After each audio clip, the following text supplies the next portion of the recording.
Good morning. Welcome to beautiful Turkey Thicket Recreation Center. Please give a big round of applause to our team at the Department of Parks and Recreation.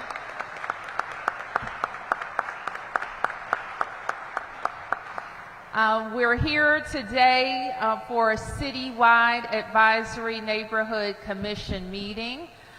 We had one similarly last year about this time, and the purpose of our gathering today is to discuss public safety, for you to hear from our public safety leadership, and we also want to hear from you. So we plan to be here until about 12:30, and there will be ample opportunity for us to give each other feedback. I want to acknowledge all the members of my cabinet who are here. Let me recognize the Fire Chief, John Johnley, who is right here. And Deputy Mayor Apia is going to recognize our entire public safety team. But I also want to recognize all the people you see in green shirts. Give them a big round of applause because they are members of our community services and community affairs teams that really are working with ANC commissioners day in and day out to make sure that you are getting what you need from our agencies. At the table, I'm joined by the City Administrator, Kevin Donahue, to my left. Give Kevin a big round of applause. And Kevin's job is to manage the day-to-day operations of the city. I am joined by the Chief of Police, Pamela Smith, to my right. And the Deputy Mayor for Public Safety and Justice, Lindsay Apia. Please give Lindsay a big round of applause. So you should see an agenda, I believe, before you, where you'll hear from the Deputy Mayor, the Chief, and the City Administrator. We're going to talk about the trends as we see them and hear from you. So I was reminded that we were here about in July. It's at Turkey Thicket, where I was joined by your council member in Ward 5, Zachary Parker, and the Ward 2 council member. And there we were talking about emergency legislation that I introduced to the council that was meant to put in place significant interventions to the crime spikes that we were seeing in the first half of the year. Following that, we also introduced a permanent piece of legislation and a piece of legislation called Act Now. And what we knew then is that we had quite a number of people on the streets who were using guns and not being held accountable. And that was our urgent focus of that emergency legislation. We think that we're beginning to see those interventions pay fruit, and everyone that you'll hear from today will talk about that. But that is a broader discussion, and the broader discussion is, how do we reset our public safety ecosystem?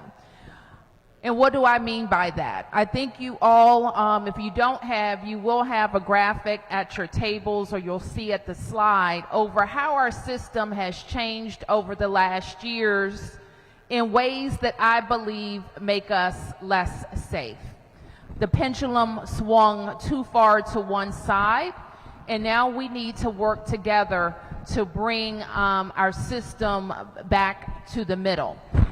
And what the middle means is that, just like our values suggest, we want to be safe, we want to have opportunities for everyone to live their best lives in DC.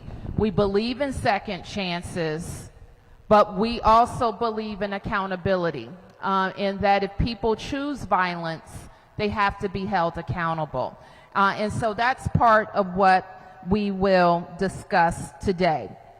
We'll wrap up by talking about what Secure DC is, what it can accomplish, and what's next in terms of what we have to do to rebalance our system. So with that, I want to turn to Deputy Mayor Apia and followed by Chief Smith to talk about where we are and the trends of what we're seeing. Thank you so much, Mayor. Good morning, everybody. Thank you for being here. So before we get started with the Chief talking to us a bit about where we are, we want to know who you are. We talk a lot about partnership, and we believe that all of you here represent our residents and are partners with us in helping to make our city safer and drive down crime. So before we get started on our side, we want to know who you are. So we have just a few questions to warm us up here on a rainy Saturday. So the first one is, what is your ANC? Which ANC are you representing? So you should see somewhere the QR code for you all to scan and let us know what ANC you're representing.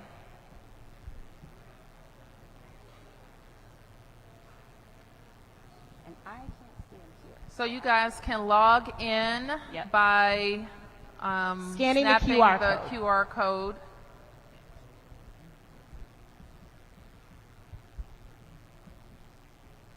Okay. And I believe can we check the screens in front of us, guys? I trust that you all are scanning in on your here. Okay. Next, what ward? What ward are you all? What ward do you live in?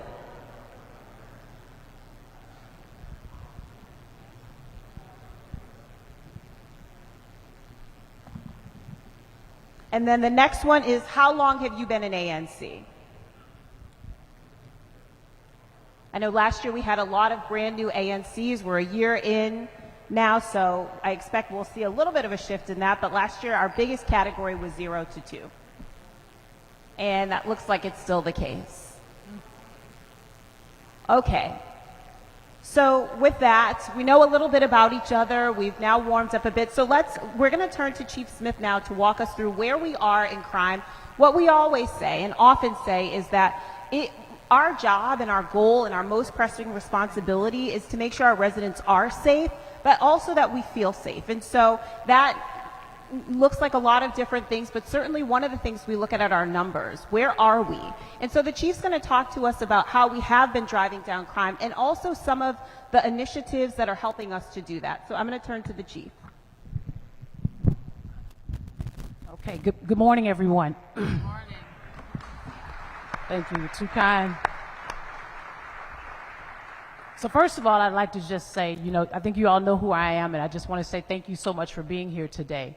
The advisory neighborhood commissions are extremely important to the Metropolitan Police Department. You are certainly the eyes and ears of what takes place in our neighborhoods. And with open communication, I believe that together we can better serve our residents and we can have a positive impact on public safety even today. I want to take you through some of our current crime trends, but more importantly, I want to provide you a context of what the Metropolitan Police Department is doing right now and what we can do in the future as it relates to public safety. I've said this before and I'll say it again because I think it bears repeating. Each crime is not just a number to me, it's a person. And the effects of the crime reverberate in families, our communities, and across our city. I want to start off by looking at our crime statistics year to date. If you look at some of the boards that are up here, I'll start by saying that I'm proud to say that we're seeing good results. As of yesterday, we have an overall 10% reduction in crime citywide. We are seeing reductions in almost every categories of crime today. And although we're 2 months in of the year, I continue to tell my team that we have to keep our foot on the gas in order to ensure that we can reduce crime across the city. Although it's too early for me to celebrate based on these results, but what it says to me is that my team and I were moving in the right direction. So let me tell you about what we are doing. Next slide. We know that last year we had some challenging problems, if you will, with regards to carjackings. The city saw a significant increase in carjackings in the first half of the year. When the mayor appointed me as chief in July, we began implementing approaches and processes to address the spike in carjackings that began in March of 2023, but was at an all-time high, as you can see, in June of 2023. It was evident to me that these initiatives that we implemented were effective, and we saw a dramatic decline in carjackings with a almost 247% reductions in carjackings during the latter half of the year. As we stand here today, we are negative 13% overall in carjackings in comparison to the same time last year. Our carjacking task force has taken a different approach on how we address this crime. But one of the other things I want to add is that it's one thing to address the crimes, but it's another thing to hold folks accountable who are committing these crimes. And so our team has been very intentional about making sure that we're closing our cases as it relates to some of our carjackings. Next slide. Our officers are in our communities every day. I've heard you, you've spoken to me in various communities and neighborhoods about how you want to see more officers across the District of Columbia. What I will tell you about our gun stats, we are recovering guns off of our streets and in our neighborhoods and community daily. And to support our officers in this effort, last year we created a firearms trafficking unit to focus solely on illegal guns that are being trafficked into the district. We work very closely, almost daily, with our partners at the Bureau of Alcohol, Firearms, and Tobacco and Explosives, or our ATF, on sharing information related to guns in our city.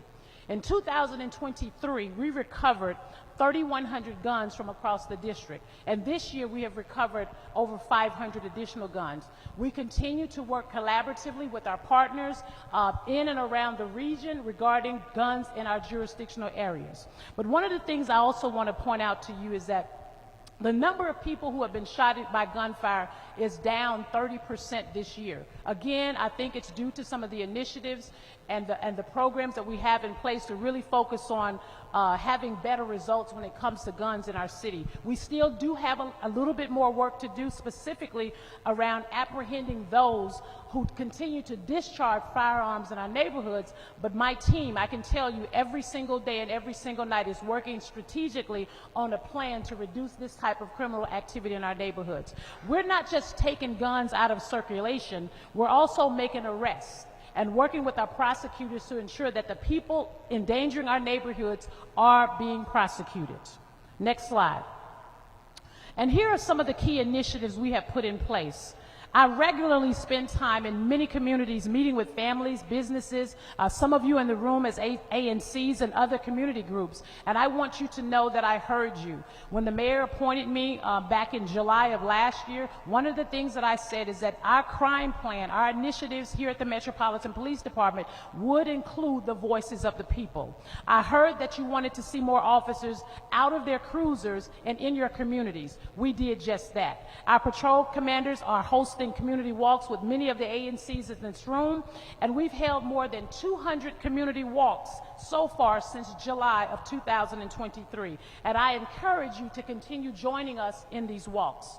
In the downtown area, our 1st and 2nd district officers have teamed up with our partners at Metro Transit to create a more focused foot patrol in some of the busiest areas of our city.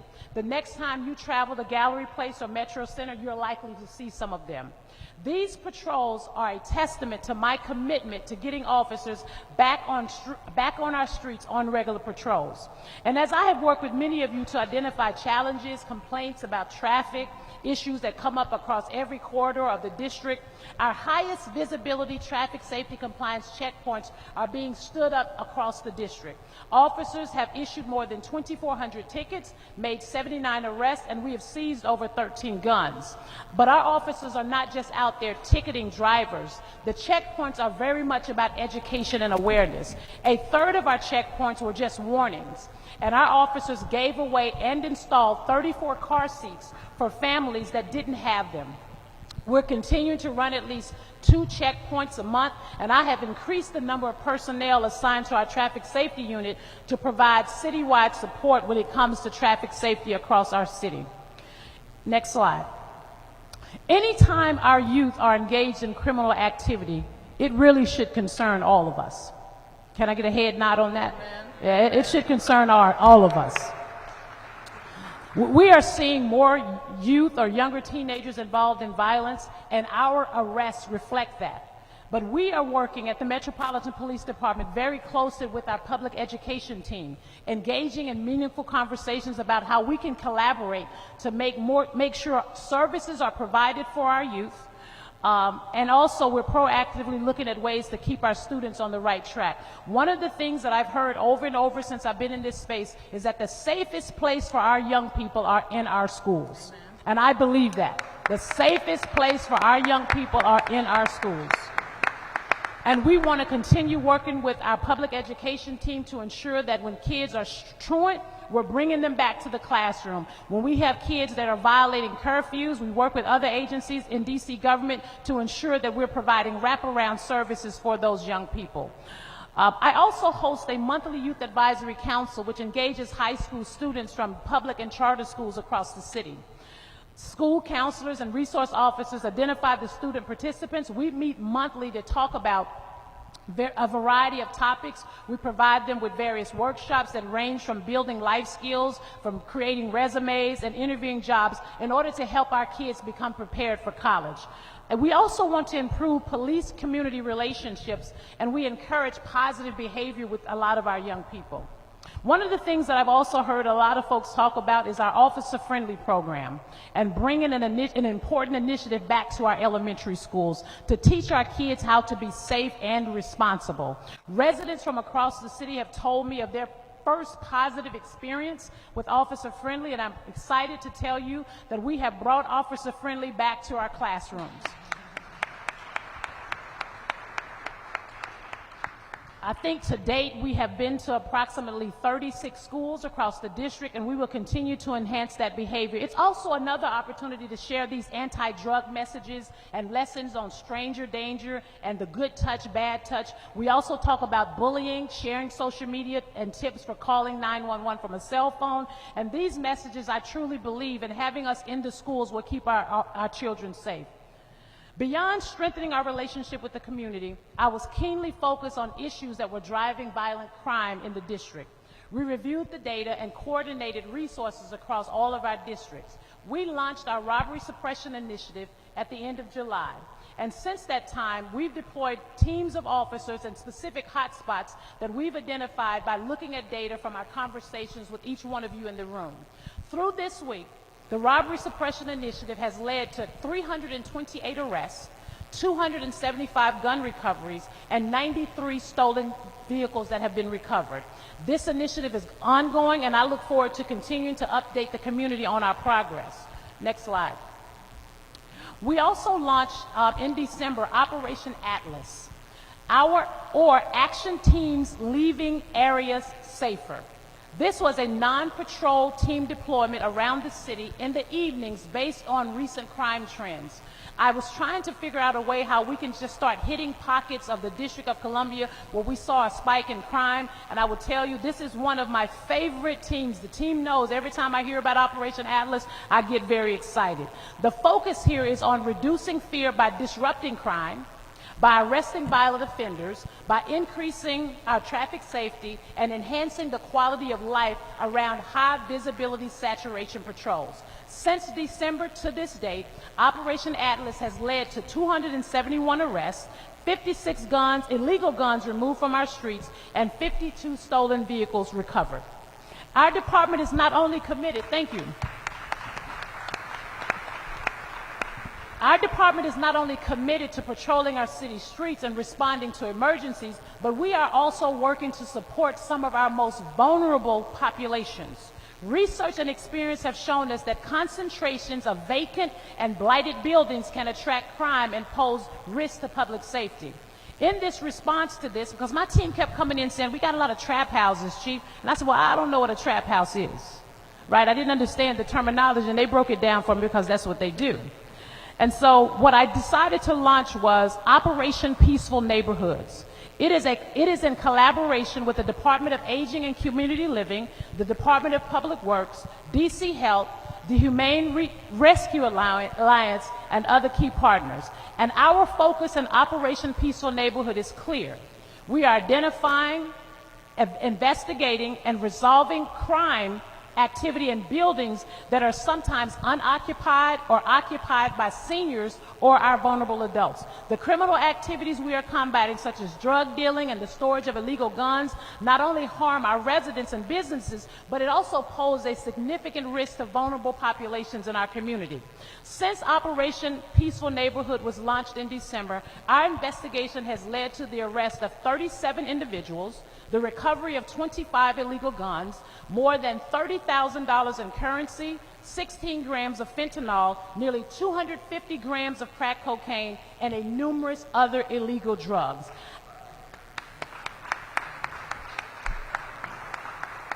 And I said when I was appointed to this space that there are two populations that I'm always concerned about. That's our young people and our seniors. Why? Because thank you for asking.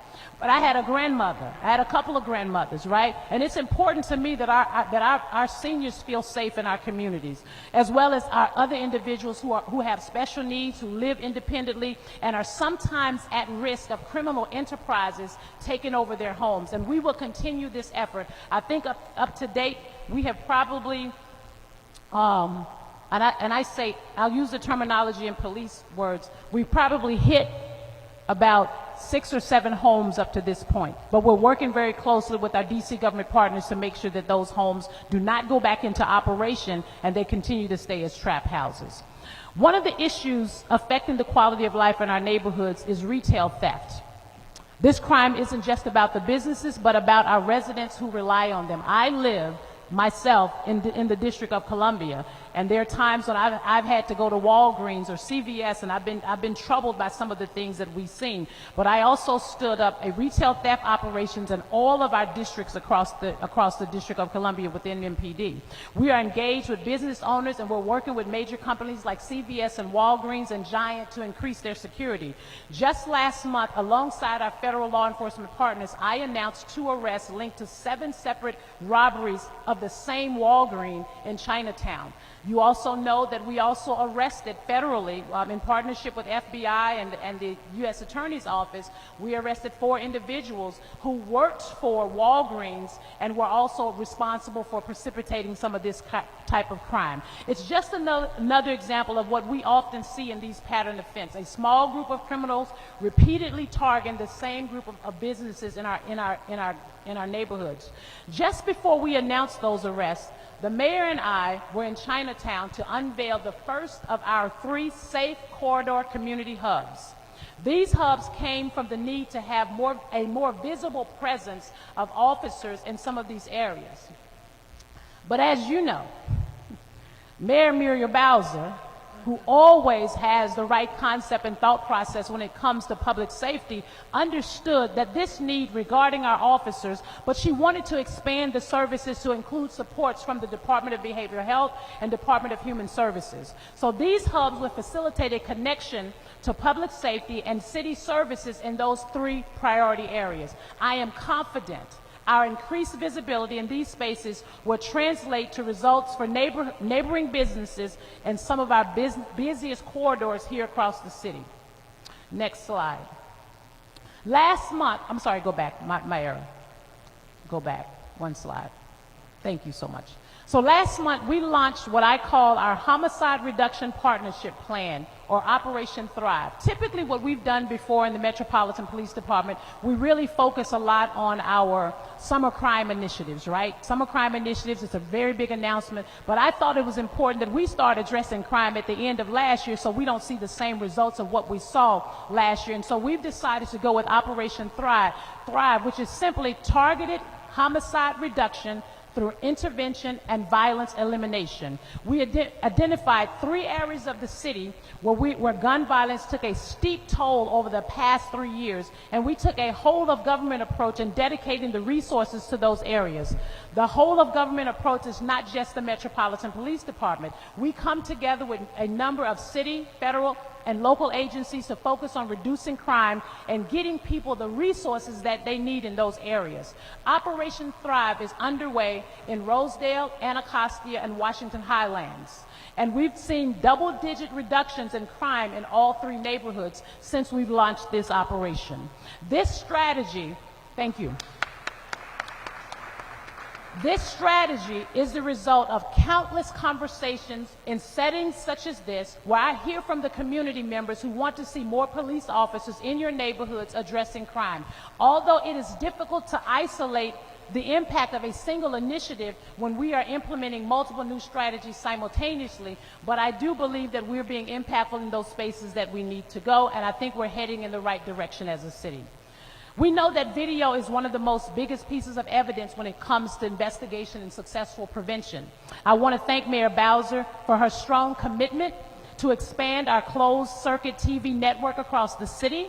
In 2023, we deployed 50 CCTV cameras to new locations, and we have another 50 cameras on the way. This will bring the network to up to more than 400 cameras. It is the mayor's commitment that she wanted to double the number of cameras that we have across the District of Columbia, and we are well on our way in making that happen. We know that this CCTV network will expand our ability to investigate cases and hold offenders accountable. Next slide. I'm also asked often about recruiting and staffing a lot. I recognize our numbers have been low, but despite our lower staffing numbers, our staff is resilient. Our focus on protecting and serving does not change, regardless of the size of our department. I've pushed these officers over and over and over again, and as you see by our numbers today, they are delivering. And I'm so proud of how our officers show up day in and day out, ready to protect and ready to serve the community every day, and they do this without hesitation.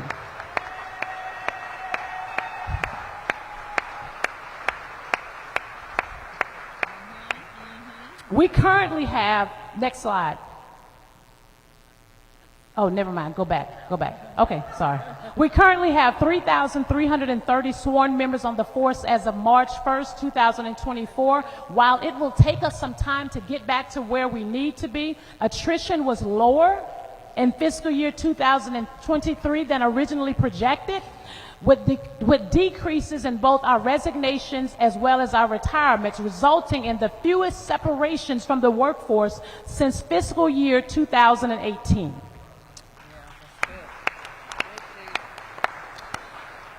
When the mayor assigned me to this position, I set out to stabilize our force, and our members see that effort. They see the support from Mayor Muriel Bowser and Deputy Mayor Lindsay Apia, who have been working to revise or rescind some of the recent legislation that made it harder for our officers to keep our neighborhoods safe.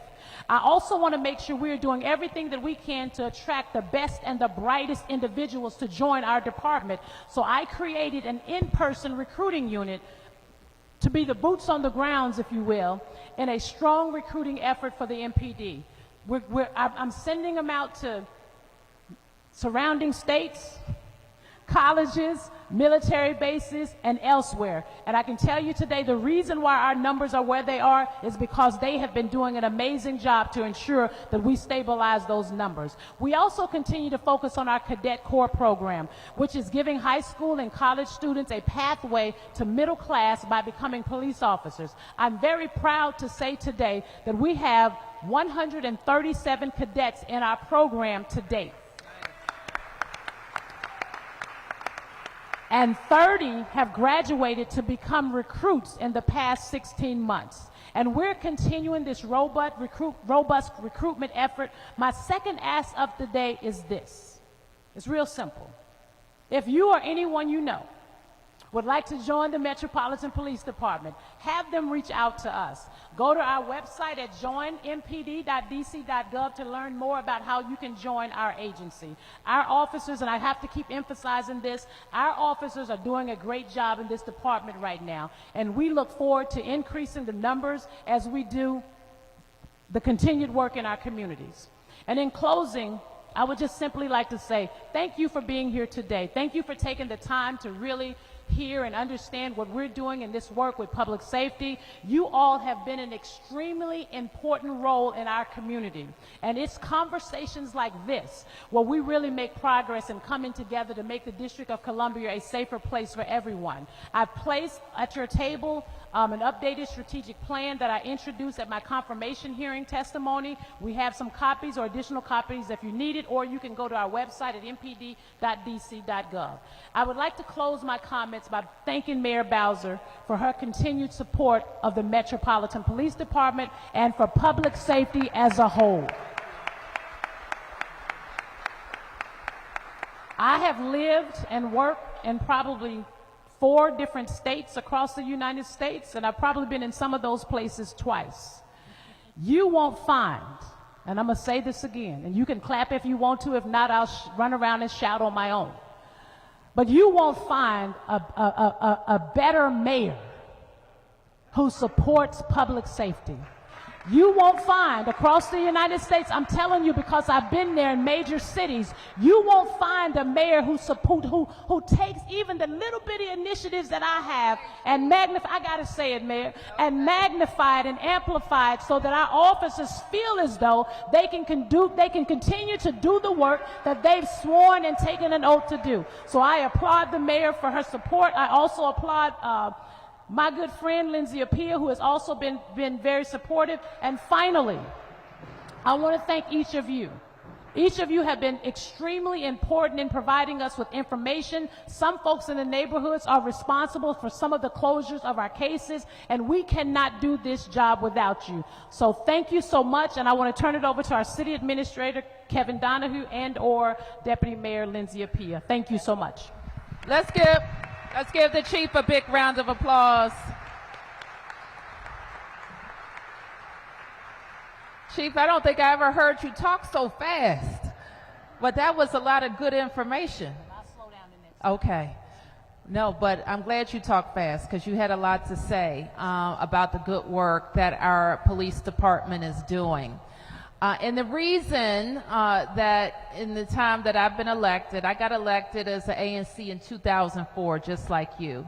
And I tell people frequently that the reason that I'm a mayor is because of abandoned cars and somebody selling drugs at a house across the street from me in Riggs Park.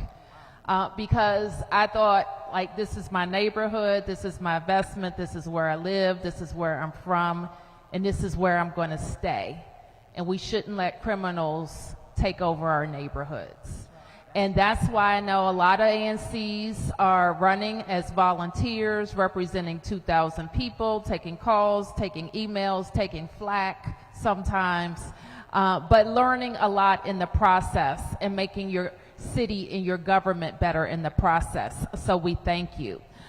We also want to spend a little bit of time, and I'm going to ask Kevin and Lindsay to maybe also talk fast about what we need to do to adjust our ecosystem. And I want you to understand what I mean when I say that. And then we want to spend the remainder of the time hearing from you. So with that, I'm going to turn to Deputy Mayor Apia and the City Administrator Donahue. Sure. So you hear us talk about the ecosystem a lot. And for those of you who were here last year, we really talked about the story of our ecosystem, how we got from here to there. And so this year we want to dig in a little bit more because you've heard us talk a lot over the past year about accountability. That is a piece of our ecosystem. And what we saw is that we were out of balance. How did we get out of balance? Like, what happened last year didn't happen in a vacuum, and it didn't just happen. And so we took a look, the mayor really prompted us to take a look over the past, really since 2012, how did we get here? Because in order to make the adjustments that we need to all across what we call our ecosystem, we really need to be honest and clear about what happened, what changes we made, council made, what's happened with our prosecutors, so that we can be making you all hear this evidence-based, data-driven decisions. And so I'm going to turn to the city administrator to walk us through. You have on your tables, because this is really tiny, and none of us have vision good enough for that, 2 different charts that you can follow along with. CA? Good morning, everyone. Good morning, everyone. I'm Kevin Donahue. First of all, thank you for being here. There's a lot you can be doing on a Saturday morning. that's not here, so I appreciate your time, and I'll respect it by not reading every word on the slide. How this came about is at the end of each year, the mayor, the chief of police, and deputy mayor get interviewed about crime over the past 12 months. Happens every December. I did it when I was deputy mayor for public safety. And very much the orientations on what's happened in the past 12 months, the most, maybe the past 3 months, if there's a recent trend. Very rarely do you actually look over the long arc of changes. And I find that's much more useful in having that context. So I had this conversation with the mayor as she was about to do one of these year-end interviews, and then she asked me to sort of put together what I thought the changes were. So this is a reflection of what I see as the important things that have changed the public safety ecosystem. You may have things of your own that are just as valid. There are also things I didn't include here that I'll walk through. And you may have different ideas about what you think has changed over the long arc of our city's history. So my starting point here, so I went away for a week for the December holidays, and I did these. And the first one deals with our adult public safety ecosystem. And the starting point is 2012. We had 88 homicides, the lowest in the city's modern history. And we've had an increasing number on and off since then. And I wanted to understand what significant has changed that has a causal relationship, or at least a correlation, with that change in homicides. And so you see at the top different actions taken that are intentional in the black font. In the red font, you see things happening in the world that can affect public safety here locally, also affect it nationally. And you see what happens that all these lines go from 2012. I have the starting point for each data trend be what they were in 2012, and the lines move based on what they do each year. And I'll kind of walk through the different lines, and I'll do it quickly. I even put a stopwatch on so I can be disciplined. The one at the top is homicides. It's very often the bottom line judgment of how we're doing, even if it's symbolic. And you go from 88 in 2012 to 274 at the end of last year. A profound increase. Overall, the trend goes up. You see it went down a couple of years between 2015 and 2017. But we've had an upward trend that's been really disturbing. The next line down is the gun seizures by MPD. It's great that MPD is seizing guns, the chief mentioned it. It also means that guns are more plentiful. They're more available in community. They're more present. Police tactics haven't changed. The availability of guns have changed. So we have more guns in community, and this puts a number to it. A couple of things happen along the way, though, that make this particularly troublesome. The first is you see in 2019, we found our first ghost gun. So those are guns that are sent in pieces. Sometimes the pieces are not illegal. The gun itself together might be illegal. Someone gets the pieces sent to them, watches a YouTube video, and puts it together. And they have an untraceable gun.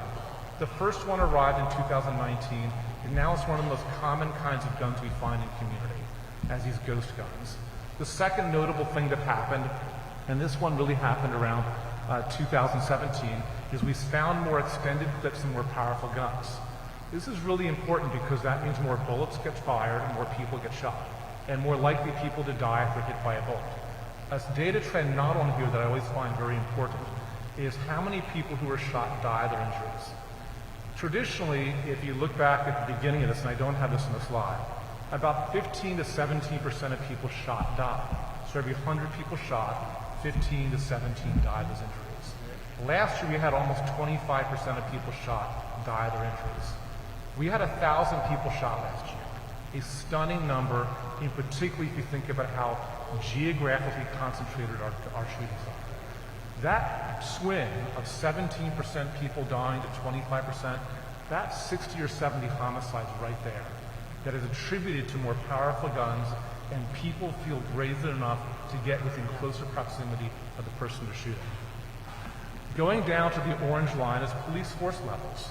Chief Smith is doing a tremendous amount to bring people back, but the fact of the matter is that in 2012, we had about 3,900 officers.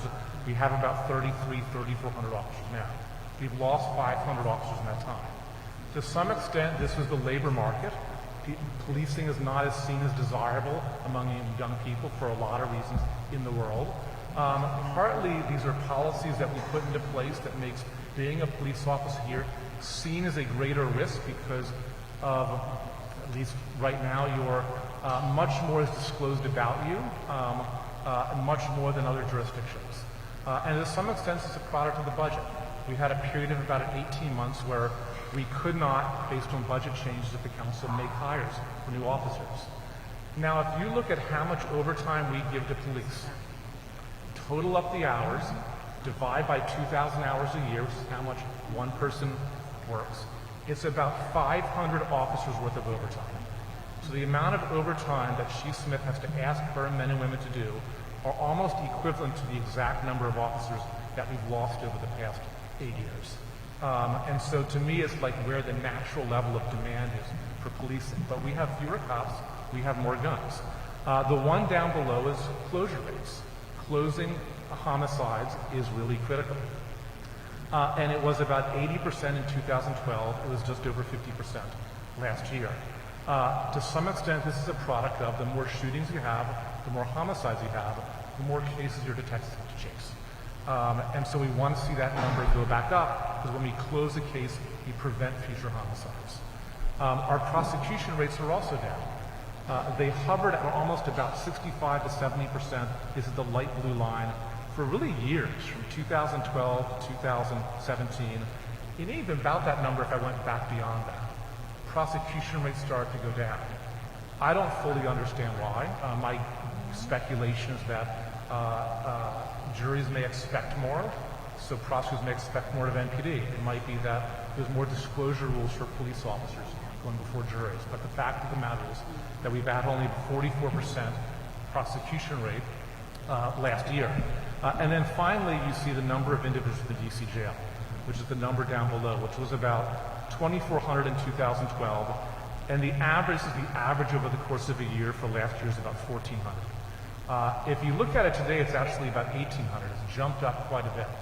Almost all, the vast majority of that increase are for individuals who have a violent history, who committed a violent act, being held pre-trial, where prior to legislation passed over the summer, they were not held pre-trial. So our biggest increase is in pre-trial holds for individuals involved in gun violence.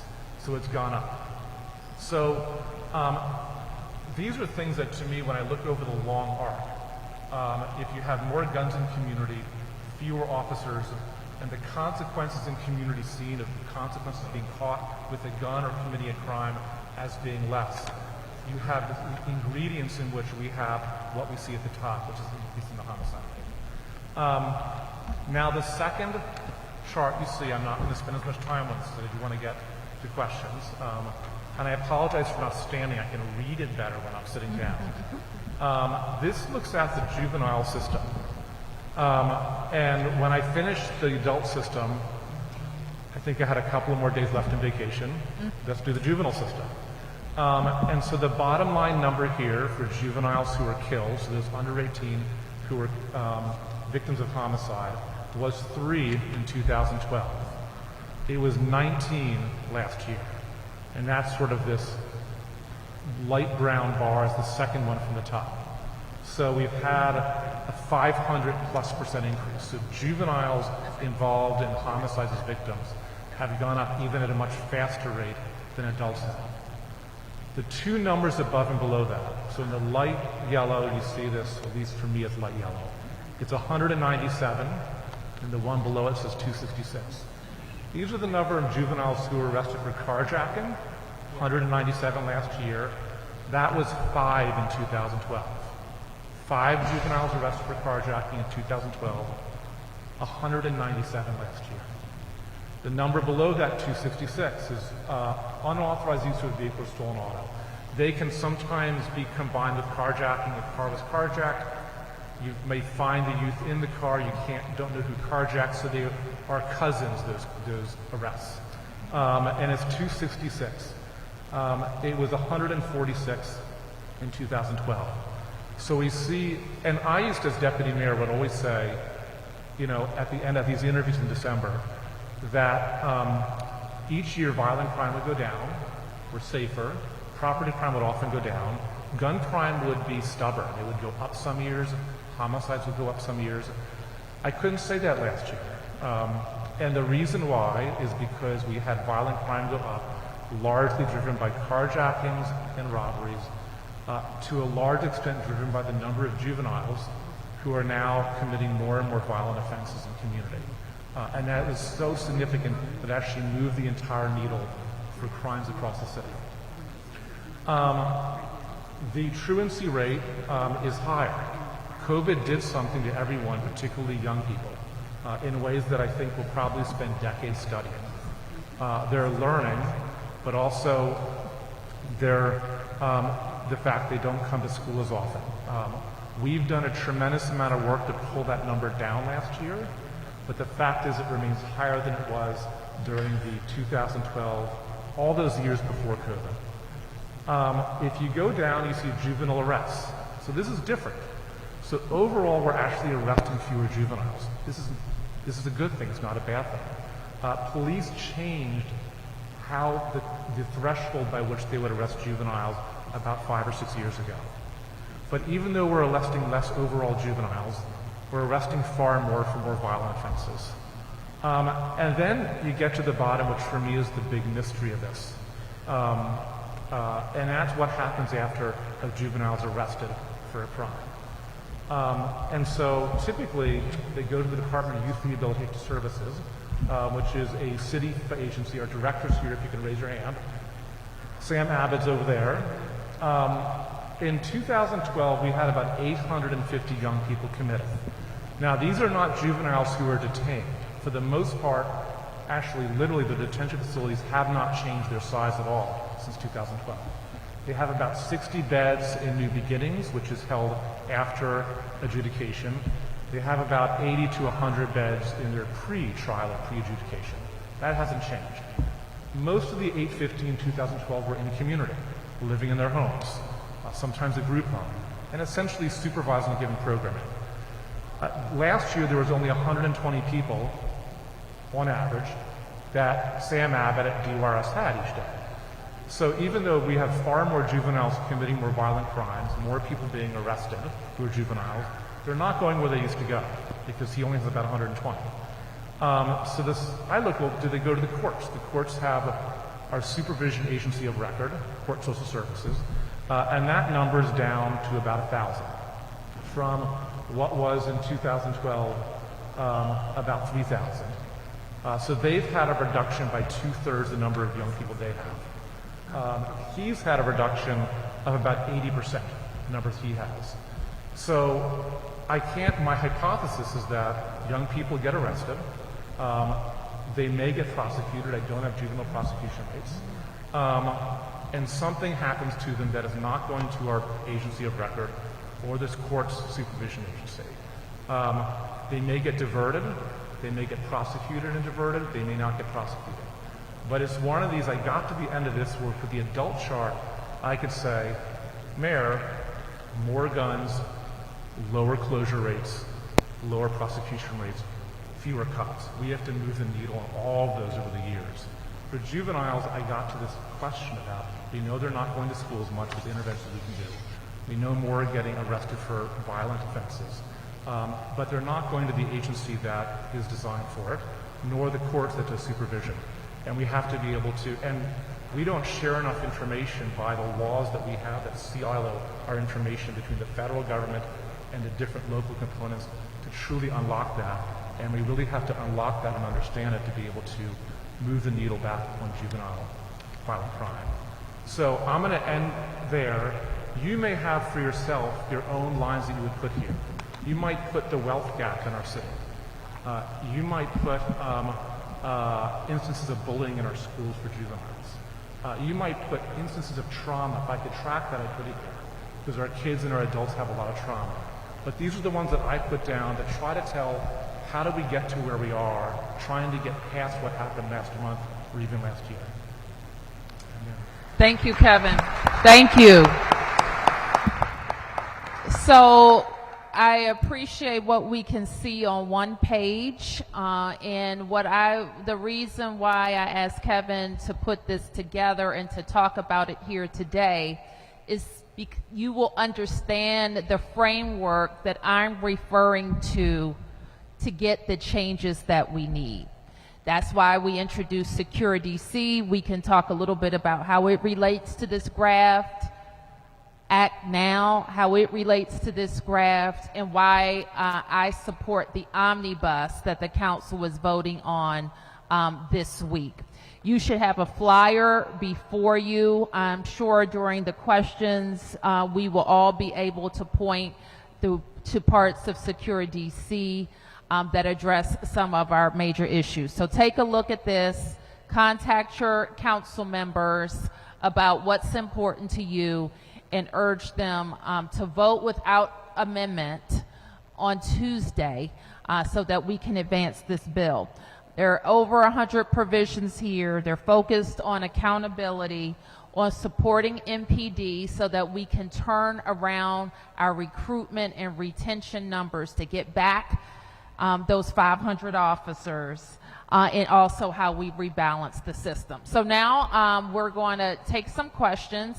I said we would wrap about 12:30, give or take, so that we can get to as many questions as we can. The question period is for ANC commissioners, so please identify yourself and your commission and ask your question. And I will start calling by tables. Table 7 up front.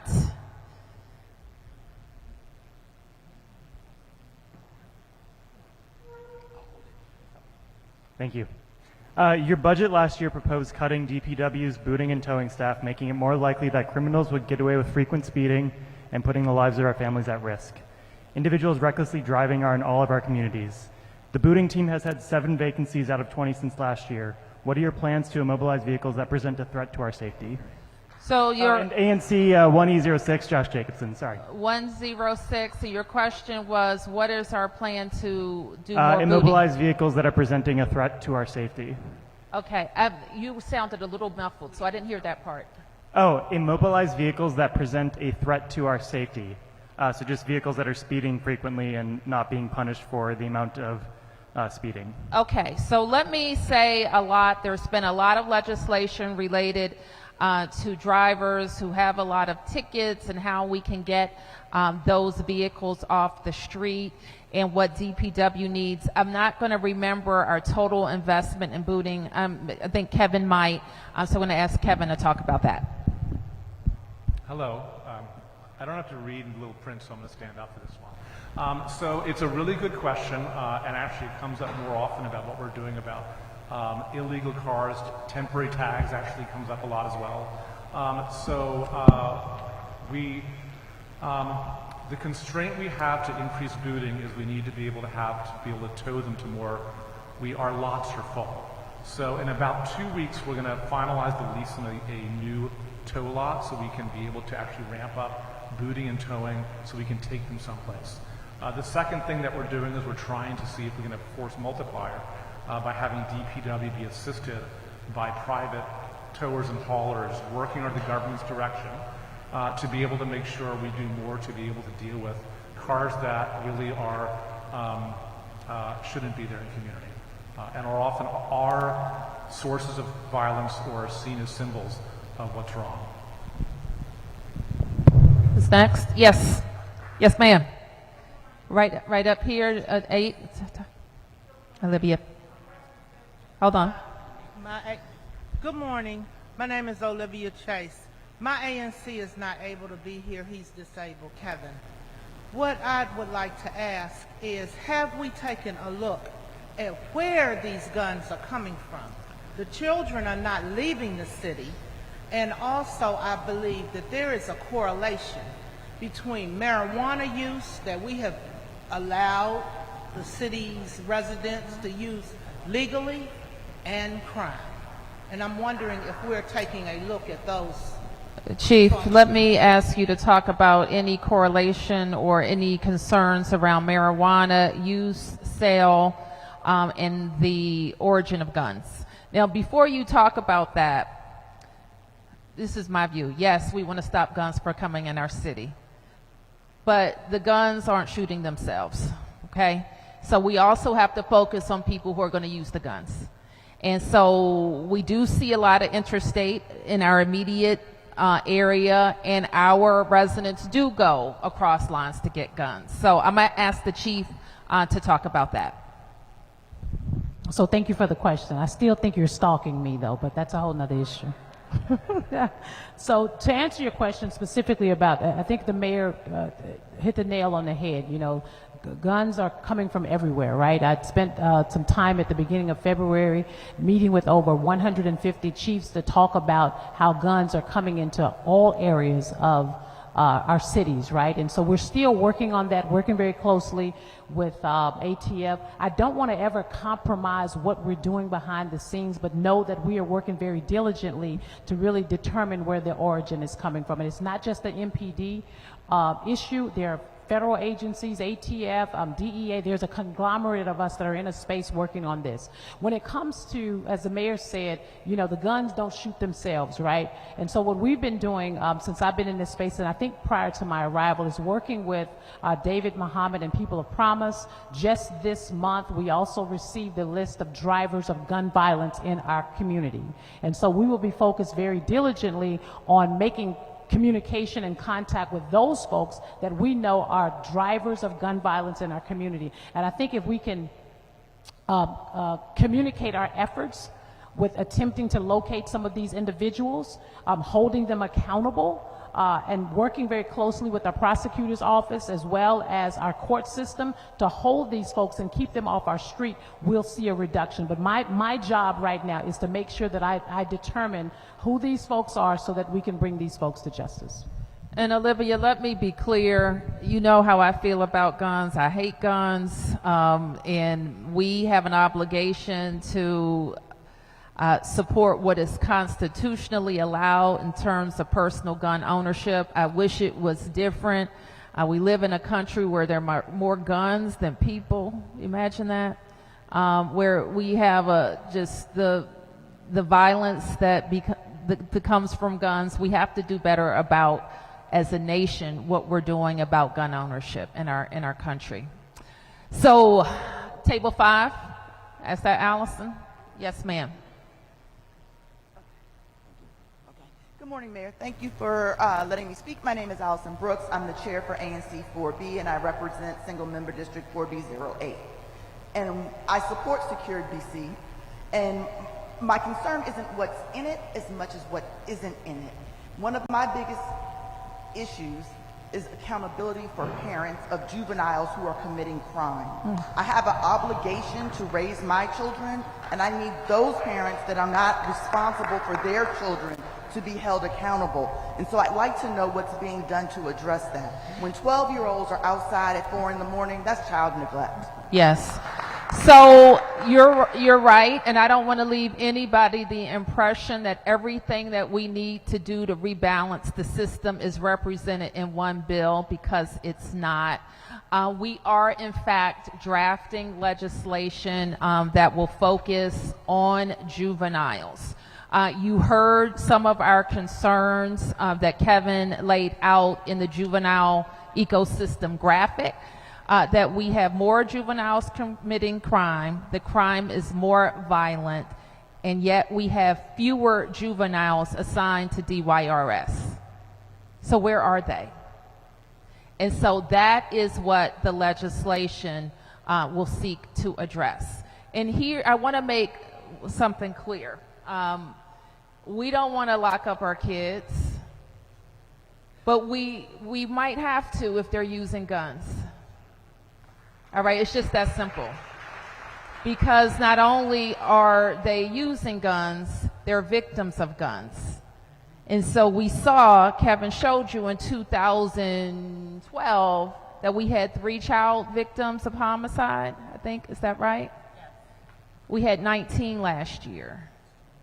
And with the brazenness of some of these crimes and the number of guns out there, and I'm just going to speak candidly, I fear that more kids are going to get killed in the commission of crimes. That's a big fear. Kids sticking a gun in somebody's face is going to get shot. So we have to find a way to protect our kids. Now, another thing that I have asked my team to do is find a way that we can obligate families to get services when they haven't been adjudicated or convicted of a crime. Because right now, we are a city that has almost defaulted to diverting kids from prosecution, yet we can't make them get services when we do that. So we have to figure out a way, if we're saying, oh, we don't want this kid to go into the deep end of the system, if they are eligible for diversion, and I think we have to change who is eligible for diversion, but if they are eligible for diversion, how can we obligate that family to participate in services that are going to help them get better? And right now, that doesn't exist. So we have to work together to figure it out. Now, I suggested, and people didn't agree with me, that we be able to hold kids for their own good. Okay? But that's not, I get it. When we're talking about freedom and taking somebody's freedom, we have to be a little bit more specific. Of the law. I got it. So that's it. So the other thing you mentioned, and I hear it just more frequently than I've ever had in all of my years of doing this, people saying hold parents accountable. And so I've also asked our team, as we looked forward to this legislation, to do that, but in a way that works. And sometimes the more punitive things that, people have bountied about, take people's benefits, take their housing voucher, that's not what we're talking about, because we know that puts whole families at risk. But again, how can we obligate kids and families to participate in services? So the things that we will propose related to accountability for parents would involve how can we obligate people to participate in services. Let's go to this side of the room. What table? I don't see your table number, but right there, it's Sam Abbott's table.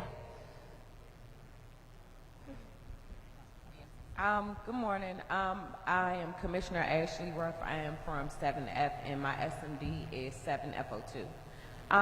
My question is, Mayor Bowser, what happened to the truancy van? Like, I come out on Tuesdays and I'm doing advocacy and outreaching, and I see kids walking literally like it's nothing on Minnesota Avenue, like you see them in their whole uniform. And so I remember, not trying to tell my age, but at one point in time you had the truancy van to come pick you up if you missed school. And I do agree with the other commissioners here. Parents need to be held accountable. If I can get up and get my son to school and get him everywhere that he needs to get practice, whatever, make a sacrifice, these parents out here need to do the same. Like, it's not right. Okay. They need to pay a price when they go down there to the courthouse. Thank you, Commissioner. Chief, the question was, what happened to the truancy van? So we still have them. We are still picking up young people, youth, every single day that school is in session. We have them in the majority of our districts, and we are transporting students back to the schools. We've also had some of our commanders out there doing the same thing to support this effort. And so we will continue to have our truancy van. It may not look like the van it looked like when you were in it. I mean, when you were young. Not in it, but young. I know, I'm just messing with you. You know you're one of my favorites. But we're out there making all those efforts with our truant students. Laban House, you look like you want to get in on this. What's happening in 4D? Today, for this school year in the 4th District, we do have 441 truants that we have picked up and brought back to school. So our truancy vans are out there. Our officers are working very hard to make sure that we get students back into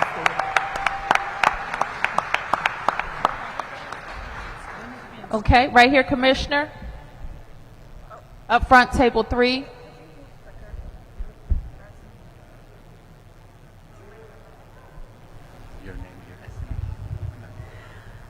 Good morning, Mayor Bowser. My name is Emily Singer-Lucio, and I'm the ANC Commissioner for 5A03 right near here.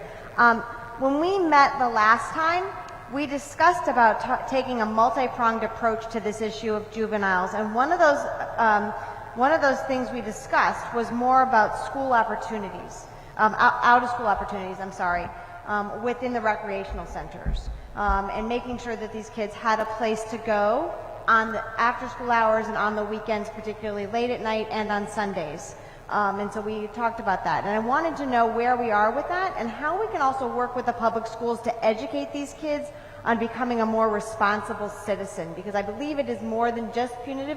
Absolutely, punitive measures are needed when they're necessary, but I think we have a long way to go in terms of educating kids how to be responsible members of our society, and I believe the school can take a strong role in that. As a matter of fact, the police chief mentioned about the officer-friendly program, which I applaud, and about being about safe and responsible, but I think the thing we can add to that is respectful. Right? Because I think we need to teach these kids about safety, responsibility, and being respectful to their community, not just people, but property. Thank you. Thank you. Well, Superintendent, I'm going to put you in the game and talk about how we format our curriculum in, can I have the microphone at table 3? Form our curriculum in DCPS around civic, right behind you, civic engagement and the like. And good morning. Thanks for the question. I think at the top level, we've actually redesigned our whole social studies curriculum that's focused on action civics and helping our students understand how to be better and more informed and engaged citizens. What's coming up before the state board and voting next month is our social emotional learning standards that's directly connected to ensuring that students receive character development, understanding the core tenets of how they should be respectful, how they should engage. It is actually true. Chief Smith and I walked to school. We walked the KIPP DC Benning campus last week, and it's a tangible shift for children to see law enforcement and education partners working together, because it truly does start when they're young and it plays out into their older age. And thank you for the truancy updates. It's critical and important. I too saw truancy vans when I was in high school. It's tangible for kids to see every single day that educators are working in partnership with law enforcement to keep them safe, and we're doing just that work. 7, Candace. Table 7, please.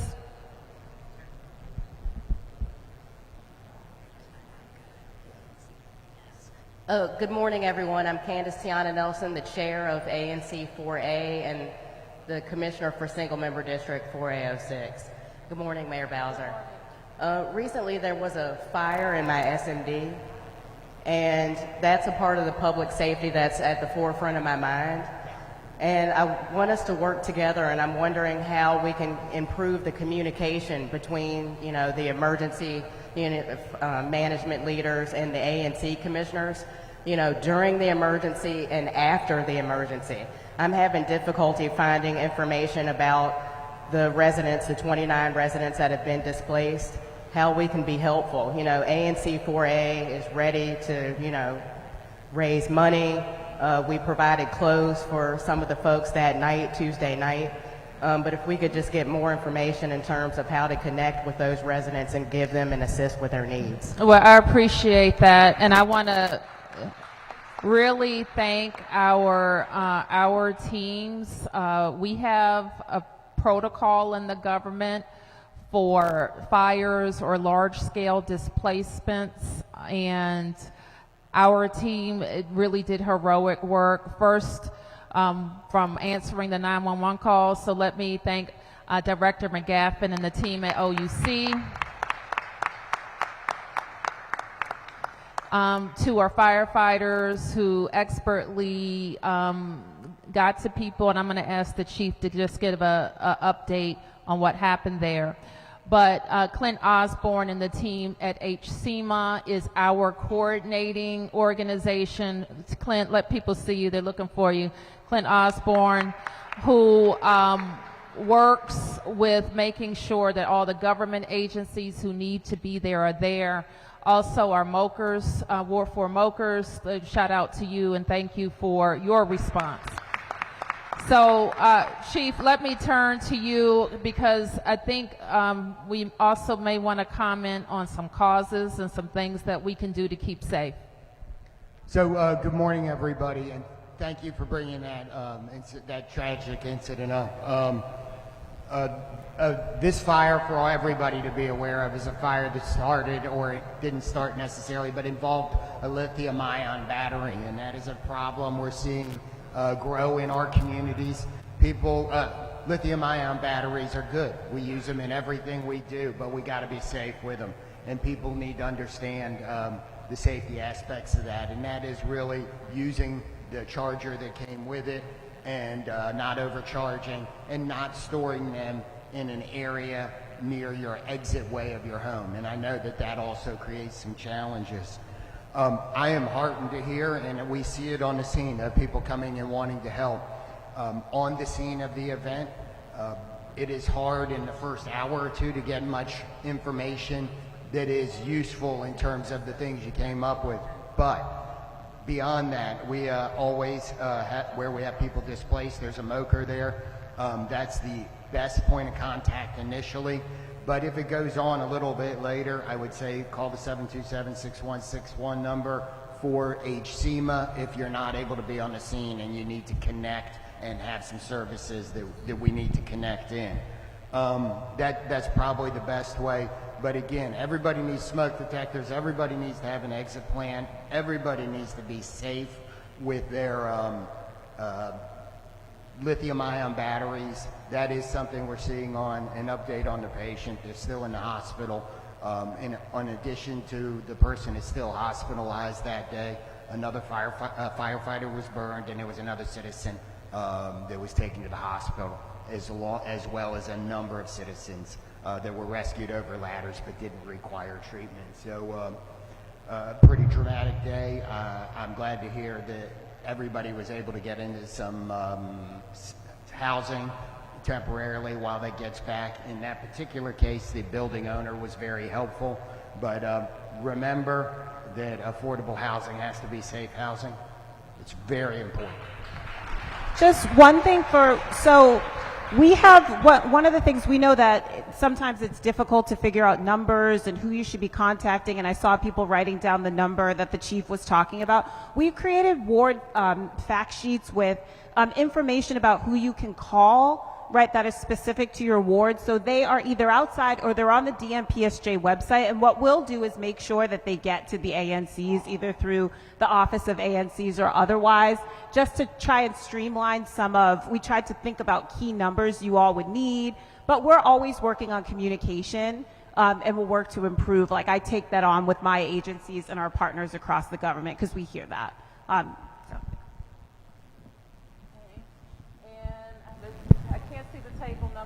think it's 12, or right behind 12. Miss McKinney, is that who you're talking about? Yeah.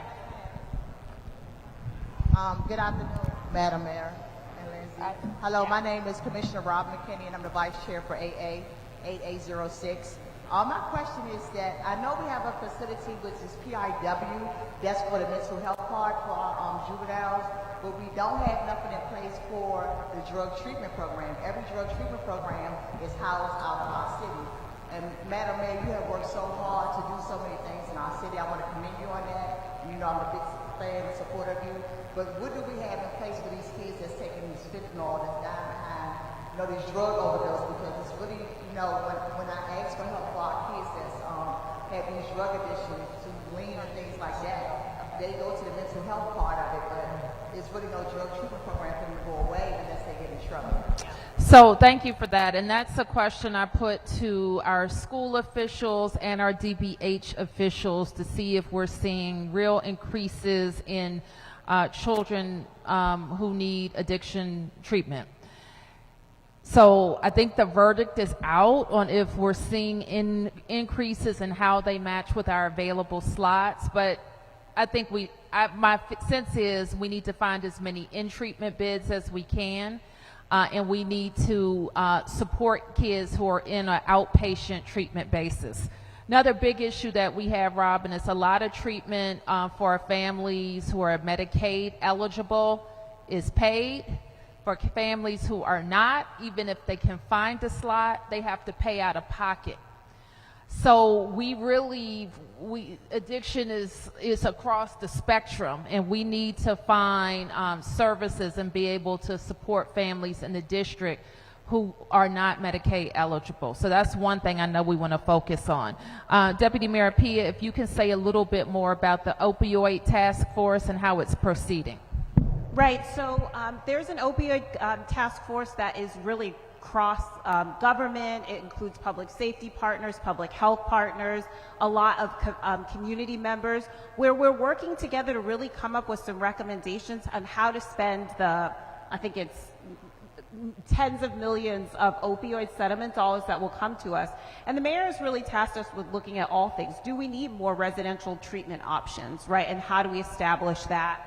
If so, because maybe that's where we put all of the money towards. And so for those who don't know, I worked at DWRS for 9 years, and so really, working hand in hand, yes, with PIW, but with DBH to figure out how to, maybe we need to create a subacute, some sort of a subacute unit at one of our hospitals or otherwise to really address that. So we really are looking at, can we establish more group home type models? Can we work with the new hospital or others to have a unit? So kind of comprehensive work between where we can spend the settlement dollars to what's in our portfolio to what can we create. Question here, I think that's table 13, a question here, and then Ms. Kinlow. Yes, hello, Madam Mayor. I'm Robbie Woodland, Commissioner Robbie Woodland from AC. AC06 is my single member district. I am totally in support of Secure DC, but one of the things that I wanted to mention that I did not see there is the crimes that occur within the retail shopping space. I believe that we need to have a safe harbor to retail shopping at least 100 feet. Now, I won't mention these children names, but I'm sure you're aware on Martin Luther King Avenue, the little girl who was killed because a lot of the youth gathered there. We had a college student in Ward 8 on Good Hope Road who was killed going into Tony's to buy breakfast for him and his mother.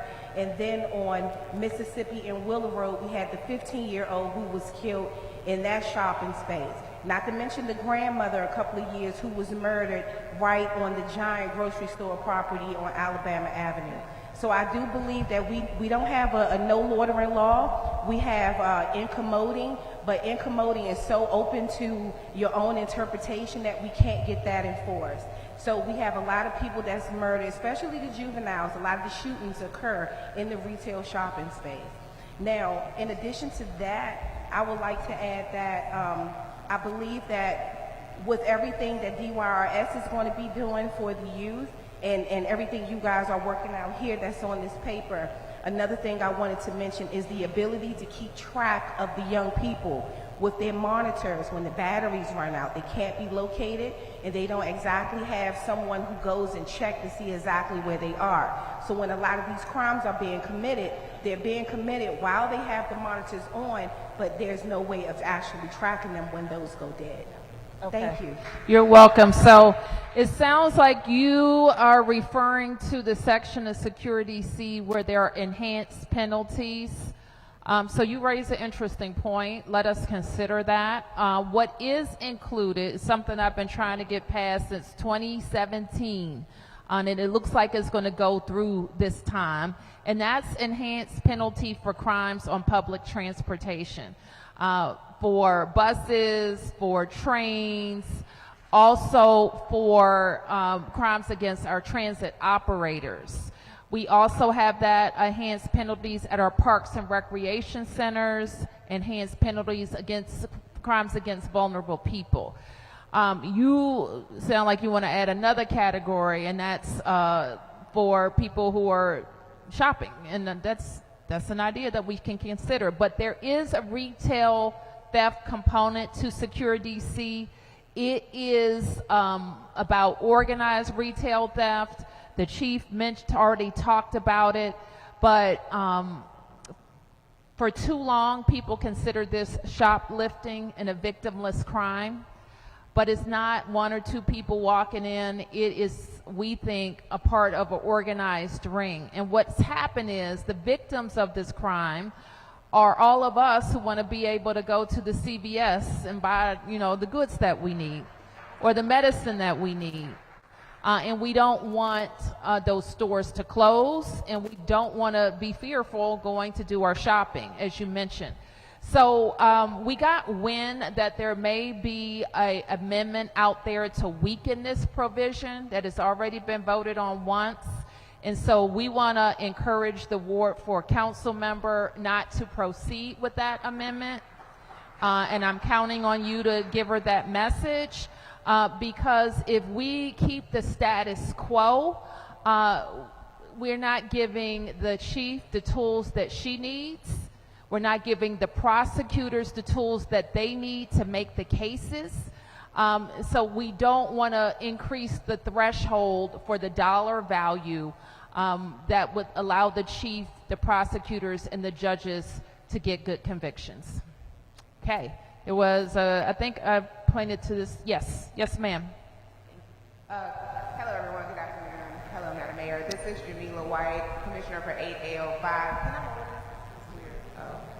Sorry, Chair for 8A. I have a couple of questions. So back in 2021, I believe the Building Blocks program was launched in my ANC.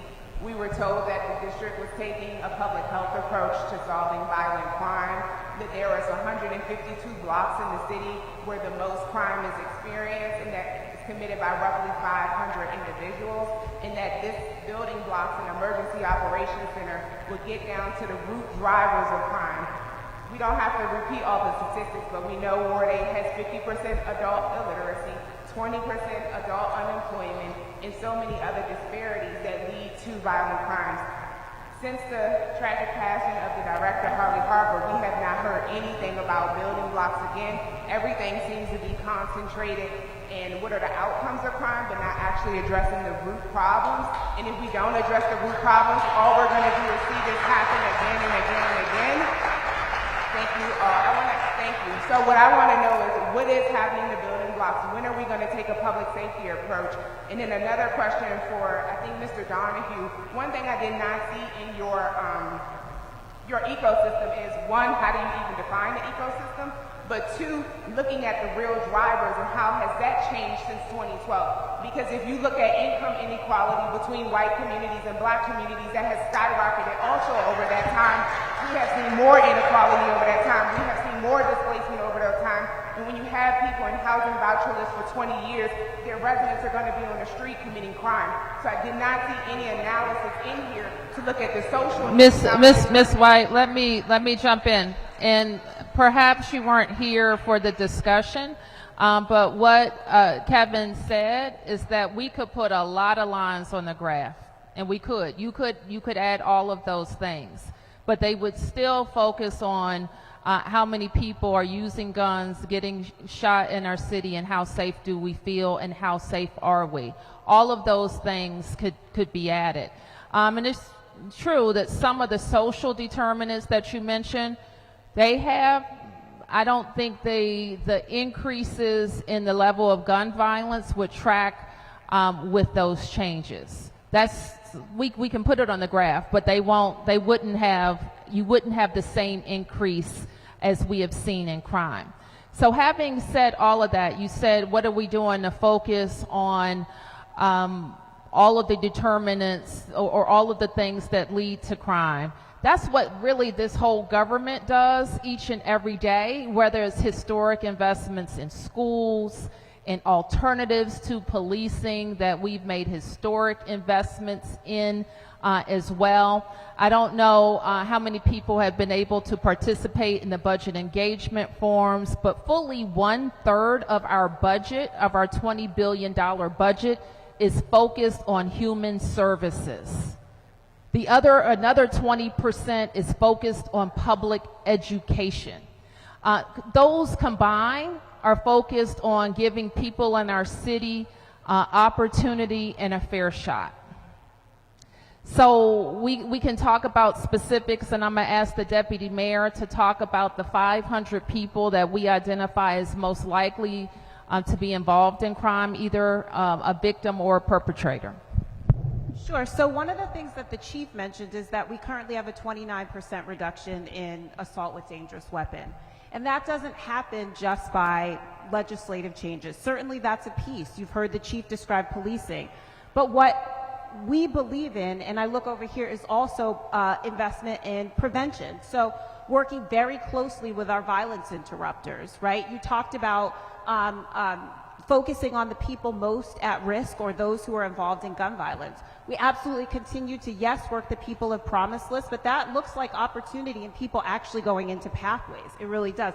There's no way that we've seen the reductions we have without doing that work. That looks like safe passages, making sure that our safe passage workers are working with our violence interrupters to identify crew-based violence, which is a driver of gun violence in our city, working to mediate those disputes, right, after removing those who are too frequently using guns so that we can actually work with those who want services and supports. We're doing that work, right? Like the mayor says, we are the envy of other cities, right? So one of the things that I'll say is when people talk about social determinants, that isn't what sets DC apart, because in fact we invest more, if you look statistically, than other jurisdictions that saw reductions. That's why we have to look at accountability in all of it. And yes, we define an ecosystem. We say it's, for us, for people who want to know, the first part is prevention, intervention. That's our first category. We have agencies, and I'm happy to share all of this because we look at all of it and where are we investing. The other category is, for us, is police intervention, or the law enforcement category. Another part is our judicial system and the accountability, and then rehabilitation, which we didn't talk about MORCA and what we do for returning citizens, or the Office of Victim Services and Justice Grants, where we're investing nearly $100 million to work with community-based organizations on issues like domestic violence, on hospital-based violence intervention. So we could talk about the host of things. I think people get fixated, but we have to talk about accountability, because if you look at our data, and we talk about national narratives sometimes in the district, this is a local city that we had gotten out of whack, that our young people do believe that they can commit crimes at times with impunity, and that we have to reset that, right, so that all of these other interventions can work. We pendulum swing, and we're asking for balance. An ecosystem is a complex, interconnected organism. That's why we call our system an ecosystem, because without each part working together, it all doesn't work. So there's definitions for all of these, and I could talk deeply about them, because what the mayor mentioned, the team that's here, there are 12 agencies plus the National Guard in the cluster that represent committed, dedicated 10,000 plus individuals just in public safety working across the ecosystem, and then others like our Education and Health and Human Services Department, because we do believe in public health and public safety working hand in hand, passionately. So. Thank you for that. So I'm going to take 3 more questions, but we're going to be around to answer questions as well. I think Ms. Kinlow, you were next. We'll take a question from Table 5, and then Commissioner Padro.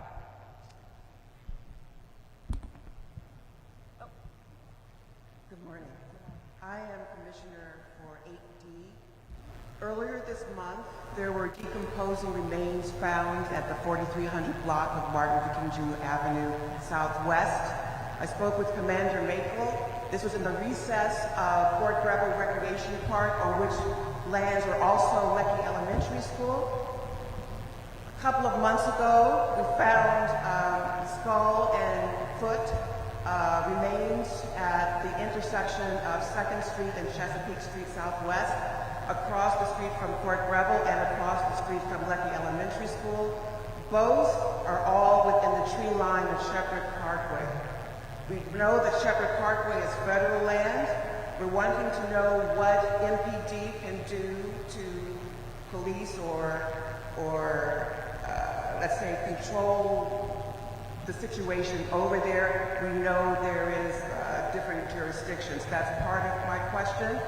My other question is regarding the phenomenon known as drilling. I'm not hearing much about that, but I know that we have teens, but also pre-teens who are involved in a ring, if you will, of committing homicide. I'd like to know if that is in any way connected to the carjackings. We have tall teens and tall pre-teens now who can drive or who can get cars. and so I'd like to hear NPD's comments and what we're doing with social media on these fronts. Thank you. Chief, if you could address the coordination with Park Police as well as the drill music and how you think it's driving crime. So first of all, thank you for those questions. And we work on a probably daily basis with the U.S. Park Police, and certainly there are more opportunities for us to be able to collaborate a lot closer when you speak about what's happening in Shepherd's Park. And not that it wasn't on my radar, but it's certainly something that Chief Taylor and I have been in consultation and conversation about. I think it's more so looking at her staffing levels and my staffing levels to see what we can do in that space. But thank you for bringing that question up. Now as you know, a lot of our children are really engaged in social media, right? I think during the pandemic, we saw a significant increase in our young people being engaged in social media opportunities. What we're finding right now is that a lot of our young people are engaged in what we call social media dissing, right? Where you have a crew that's dissing another crew and engaged in that space. And we've been working, and I say we, my team, our real-time crime center, which will be coming up which will be launched very shortly. There will be opportunities for us to continue to work with our detectives in that space to look at some of the social media platforms. I will say that we have been very fortunate in that some of the community members have been sending us video links where young people and things are happening in real time. Our violence interrupters have been very, very engaged in ensuring that when they hear and when they see things that are happening on social media with our young people, they're providing us with that information, and we're able to effectively get out there and interrupt some of those kinds of incidents. I think what we have to do, and I come from the old school. You know, I raised a niece and a nephew. We have to become more involved in what our young people are involved in our households. As parents, even at the schools, right? Because a lot of this stuff, it's who has the biggest status, right? If I have more likes on my social media platform, YouTube or Instagram, then that increases the status between one group and another. And so we are working very diligently. We have a Youth and Family Engagement Bureau, and we do have some SROs that are assigned to some of our schools, and we're working with some of our young people in that space. Yes, ma'am.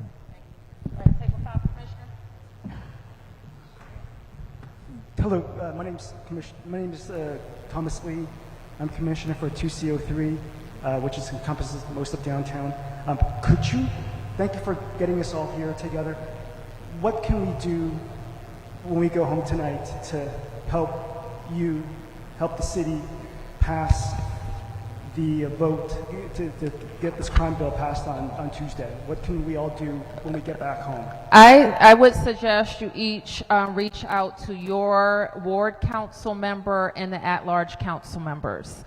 We've outlined a few things on the sheet that we know that there's been more discussion around. The drug-free zones, we see as a tool that the chief needs to disrupt open-air drug activity across the city. And it's a very important tool. It's been on the books for decades in the district, and it needs to be reinstated. The mask mandate, or the mask prohibition, I should say, is just, to us, it's a common sense solution. And let me be clear, it has nothing to do with any religious hijabs. It has nothing to do with people wearing the COVID protections. It has everything to do with people who are using ski masks in the commission of crime. So we need to put that in place. We've even heard people say they don't want us to have a requirement for a person who is being stopped for fare evasion giving their real name. And I believe firmly that our position on fare evasion is wrong. It's disrupted the public transit system, and this is a tool that Metro Transit needs.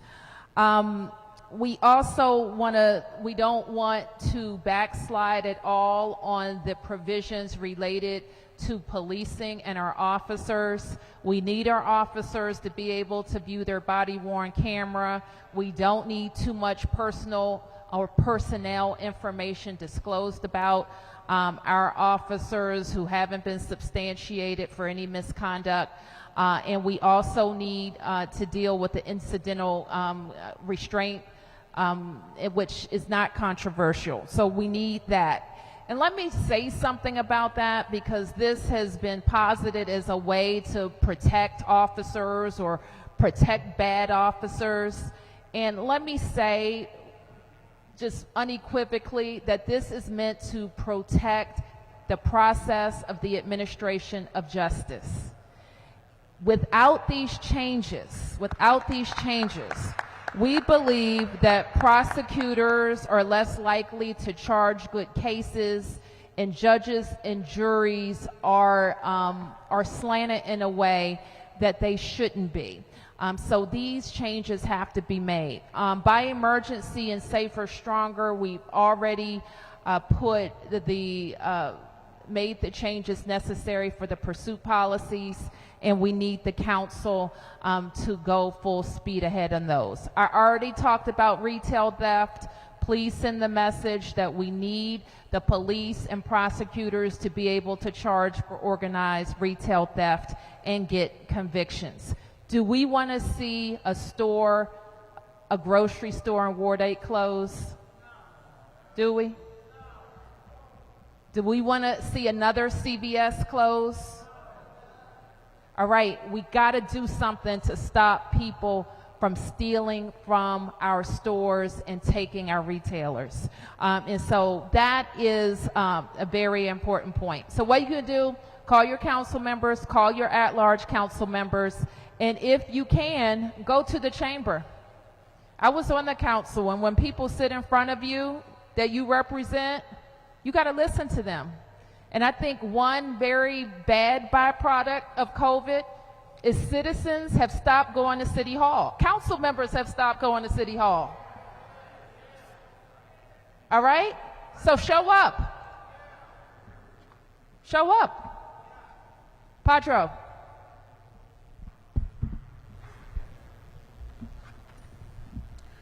I'm Alex Padro. I represent Single Member District 2G02, and I'm in my 22nd year of service as an ANC commissioner in the city.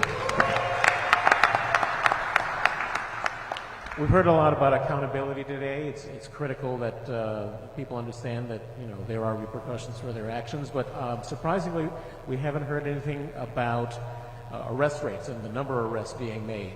We have obviously an astronomical increase in the number of crimes being committed and a precipitous decline in the number of arrests being made. So I hope that Security-C will have a positive impact on officers being motivated to make arrests, because they won't have all the negative impacts of having their arrestees released right away, for example. But I'd like to hear from the chief or the deputy mayor or the mayor about what we're going to do to get arrest rates back up so that people feel that, yes, there is accountability. I got it. So I'm going to turn to the chief. And I also want to mention,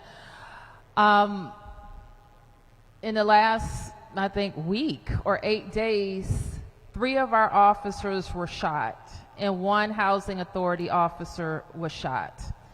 And so if any of us think that our police officers aren't out there going after bad guys, they are. And increasingly, those bad guys are shooting at them. And that is why we are very, very focused on making sure we're attracting the best, we're giving them the best training, and where the chief is deploying them in ways that are strategic and that are going to make us safer. So, Chief, please talk about your arrest and also how we get back up to the number of officers that are available to make those arrests. So first of all, thank you for the question. Since last summer, we're up almost 100% in our arrests. I will tell you that our officers are very, very diligent. I think I gave numbers throughout this presentation today on the number of arrests, even just isolated to the various initiatives and operations that we are implementing. And our officers are motivated. They're encouraged. I didn't say this, but I'll say this. When we launched Operation Thrive,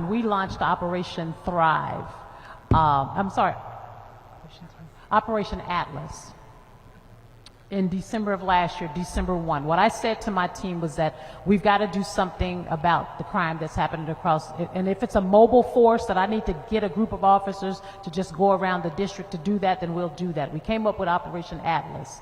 And I tell you, these officers volunteered to come in at night to do this work. I don't have to force anybody to come in. I don't have to pull resources from other areas in order to do this work. And I gave you the numbers earlier about the number of arrests since December 1, and it's over 200 arrests that these officers are making. And when I say they come in overnight between the hours of 6 p.m. and 4 a.m. in the morning, they are out there in every district across D.C.